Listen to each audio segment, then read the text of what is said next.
So if I asked you, is there a difference between leaders and managers? What would you say? If you answered yes, there is a difference. What is it? Join me for today's episode, number 66, Leaders versus Managers.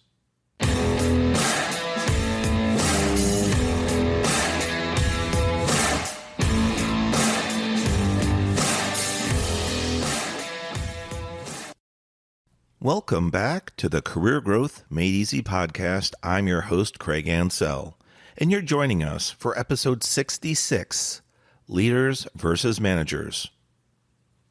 When I talk about leaders versus managers, it applies to every walk of life, from blue-collar labor to white, from fast food to formal dining, working in the office to executive towers, profit versus nonprofit. But do we understand there's a difference? Do we know how to recognize the difference? Today's episode may help you identify what type of environment you're working in, under a leadership or management style, or if you happen to be in a supervisory role, who you can identify as being more of a leader or a manager.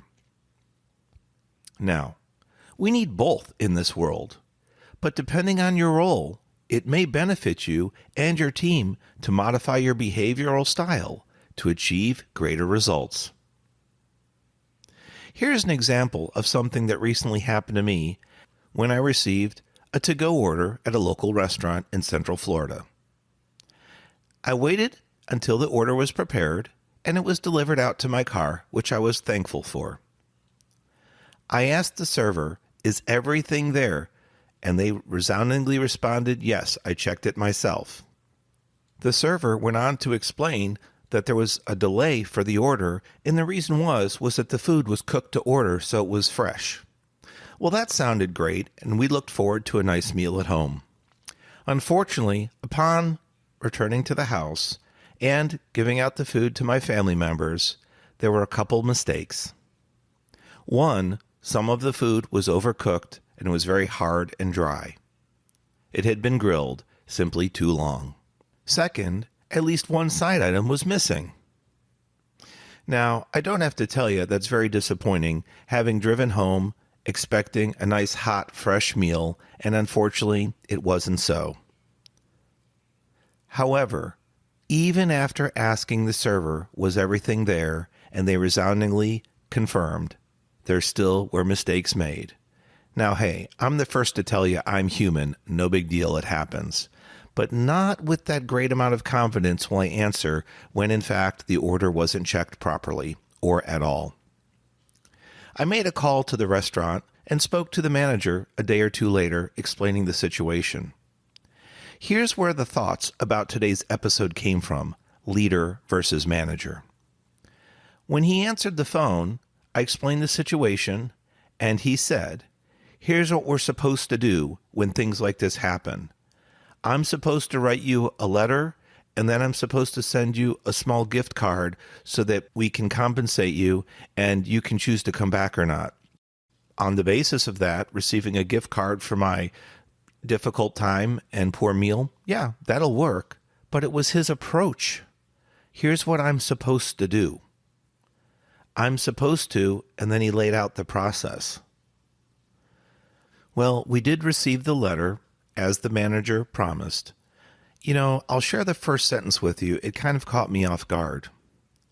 "Our sincerest apologies for your most recent visit to our location."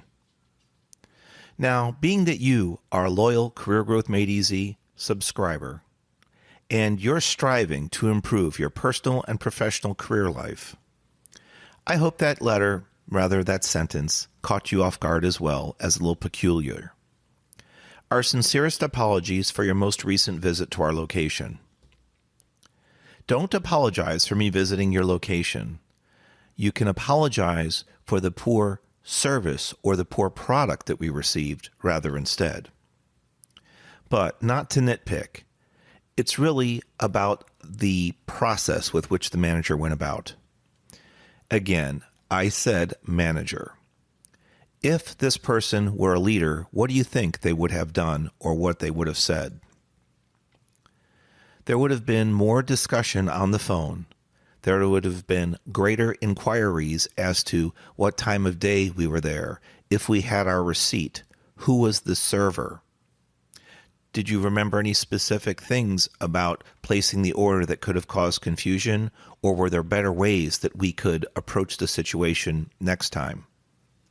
Then I would welcome the guest back and tell them that I'll be sending them an apology letter and a gift card in the mail, trying to build up the energy and the momentum for the next visit. Not much of that happened during my phone call. And I'm not picking on that particular manager. This is just a particular example of something that recently happened to me that made me think about an episode for today, leaders versus managers. If you're able to go out occasionally, and you may have had a difficult or poor experience, whether it's with service or with missing or poor quality food product, I think you can identify and relate to today's episode. But the whole episode is not about fast food, not in any way. That was just an example to give you some food for thought. When we think about leaders versus managers, as I posed the question to you in the opening, what qualities, what characteristics, what styles do each possess? How do they differ? What are the pros and what are the cons? There can be some situations where being in management is specifically necessary. You are meant to manage specific tasks, roles, or people, and get those jobs done on a timely basis, perhaps daily or weekly, because they're recurring tasks, repeatable tasks, and they need to be done and done well. For cases like that, management works well. However, if there's situations where there's opportunities for advancement or growth into supervision or leadership, opportunities to promote within your department or group, such as being team leaders or different levels of contribution, such as junior and senior, that can be a situation where leadership comes in handy. With leadership, you do more than manage team, process, or product or service. With leadership, I believe you have a vision. You keep the end in mind, the goal in mind, and you think about how can you achieve that goal every day, but also how can you achieve that goal better, smarter, faster. You never want to put quality or safety at risk when it comes to doing those three things I mentioned. That is where some intimate thought can come in to how you lead your team members. Now, if you're truly in a supervisory or managerial role and act as a leader, I applaud you. However, you can also be what is called an individual contributor or someone working at the bottom level of your organization, punching the time clock, so to speak, and also have a leadership or management mentality. If so, you're someone that might be aspiring to eventually supervise others or lead. As I mentioned earlier, you have an end goal, an end vision in mind, somewhere that you want to approach, some level that you want to obtain. When we talk about career growth, there's usually short-term, mid-term, and long-term goals in mind. They can be such time frames as several weeks for the short term, mid-term could be 6 months to a year, and long-term could be 1 to 5 years, for example. Now, if there's something in the short term that you're interested in, maybe it's a particular training, an education, learning a new skill or a new process at work, or a new piece of equipment that came in. Maybe you've identified something that you're having difficulty with at work and you wish you knew more about that process, that tool, that software. That's a great time to approach someone, potentially a peer, supervisor, or manager, and ask to be cross-trained on that component, or mention that you're having difficulty and you would like to learn more so that you could become more efficient at your job. If you flipped hats around and were that manager or supervisor, and your employee came to you and said, "Hey, Craig, I'm having some difficulty with software system 42. Is there a way that I could receive some additional training on it so that I could process the software better and more efficiently? I'm going to say a resounding yes. Now, if I don't happen to have funding in the department for external training, I might want to look at my resources and my staff that's available and see who is the best working on that software system and ask that person if they had some time, potentially 30 minutes to an hour a week, to train or rather cross-train someone so that they could get up to speed. If there's multiple complaints about a particular process, software, or situation, you could even hold a group meeting and have an SME or subject matter expert speak on that topic. If you have the opportunity for presentation mode, whether in person or virtually, you could ask that person or even help that person put a small presentation together. Perhaps it's even just a live demo of how they go about one or two processes that other team members you work with are having trouble with. As that subject matter expert goes through that process, they would allow the team members that are struggling to have time to ask questions. Excuse me, Craig, could you tell me why you clicked that button? Or how did you advance screens like that? I wasn't familiar with that process. Or, when you process that record, it worked for you. When I process it, I receive an error. Can you tell me what that error means and how to avoid it? This would be an ideal situation where leadership comes in handy. And again, management, on the other hand, is not a bad thing. It's really about your style. Most people, when they apply for a supervisory or managerial role, don't get the title of leader or be branded they are in leadership. It's really how you look at things. It's your outlook and your inner drive that causes you to be branded a leader. By the way, you can be a leader well before you're actually in a quote-quote supervisory or managerial role. You can be a leader before you're recognized for promotion or you apply for promotion and are awarded the position.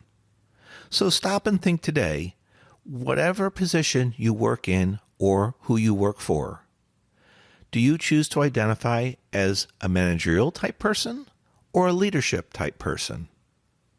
Think about the situations and environments you work in.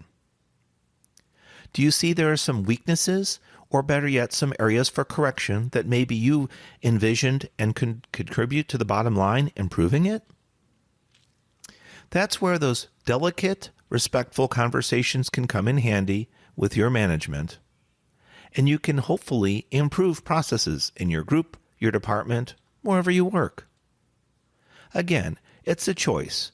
Accept the way things are today, status quo, or consider applying that leadership mentality, that leadership behavior.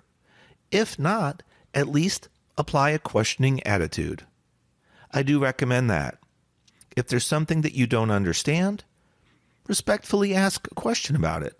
Why does the process work this way?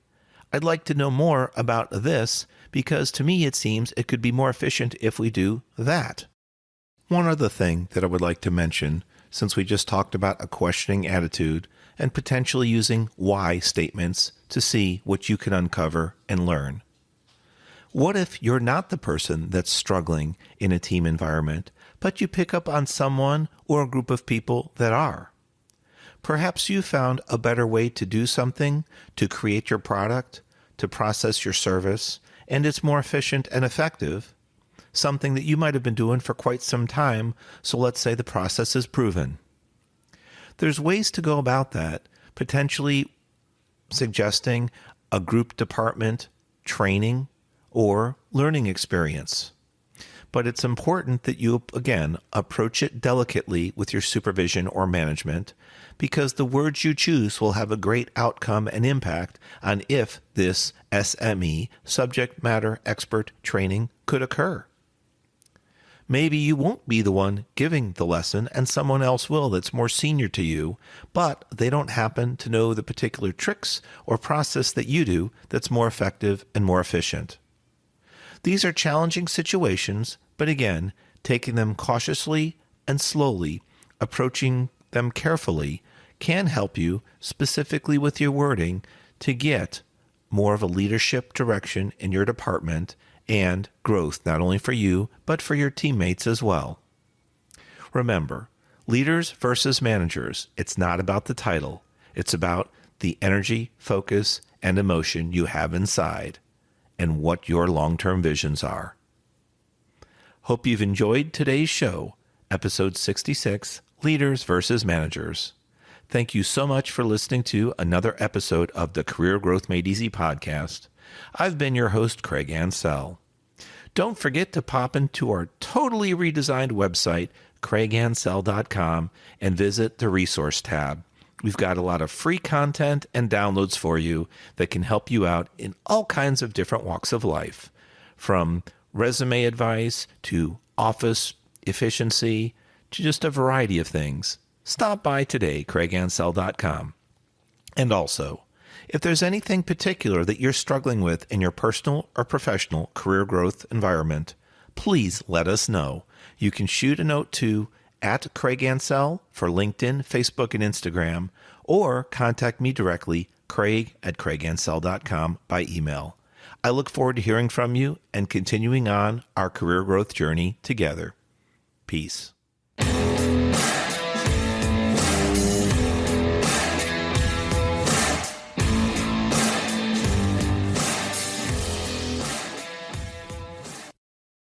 Thanks for watching. If you've enjoyed this episode, be sure to subscribe to our channel.